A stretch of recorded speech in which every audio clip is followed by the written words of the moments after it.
श्री राम समर्थ। अक्टूबर 28। परमेश्वर हमारे हृदय में हैं। सरकारी नौकर वरिष्ठों की आज्ञा के अनुसार काम करता है, इसलिए उस पर व्यक्तिगत रूप से कोई भी जिम्मेदारी नहीं होती और कर्तापन का स्पर्श भी उसे नहीं होता। उसी तरह हम गुरु पर पूरी श्रद्धा रखकर उसकी आज्ञा में रहे।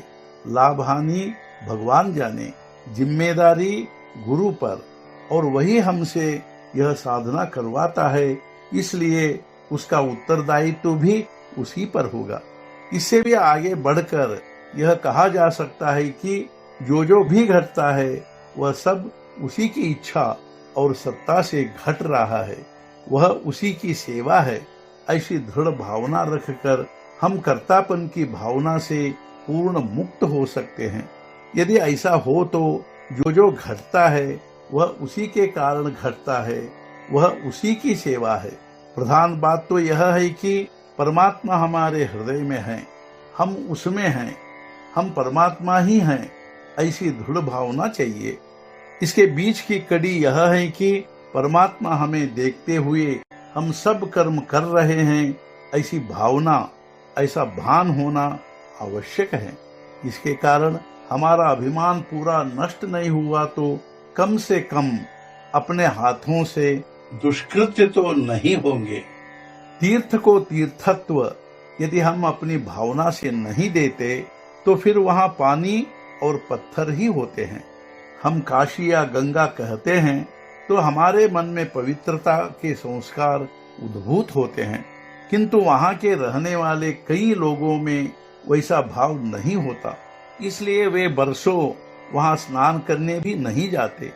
इससे मालूम होता है कि वह उन्हें तीर्थ लगता ही नहीं।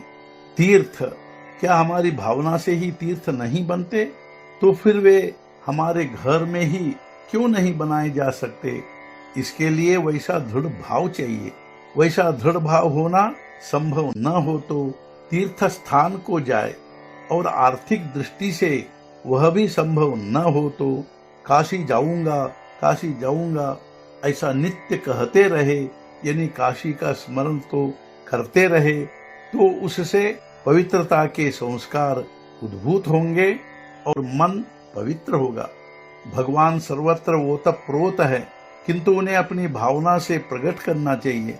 प्रहलाद, द्रौपदी आदि को पूर्ण विश्वास था कि भगवान हमारे सहायक हैं, इसलिए भगवान को उनके लिए प्रकट होना ही पड़ा। वैसे ही सद्गुरु मेरी सहायता करेंगे, ऐसा तुम्हें विश्वास हो तो गुरु को तुम्हारी सहायता करनी ही पड़ेगी। इसका अनुभव लेना क्या तुम्हारे ही हाथ में नहीं है? स्वार्थ के लिए कर्म करना प्रपंच है और निस्वार्थ भाव से कर्म करना परमार्थ है। जिसके मन में आसक्ति नहीं होती उसे निस्वार्थी समझे। आसक्ति जाने की पहली सीढ़ी है उदासीनता। भगवान है ऐसा निशंक भाव से लगना ज्ञान है, और यह ज्ञान भगवान के अनुसंधान में रहने से अनायास प्राप्त होता है। आज का मुख्य विचार, यदि उपासना करना हेतु हो तो राम अपने पीछे खड़े हैं, ऐसी भावना उत्पन्न करना है। सद्गुरुनाथ महाराज की जय। जय जय रघुवीर समर्थ।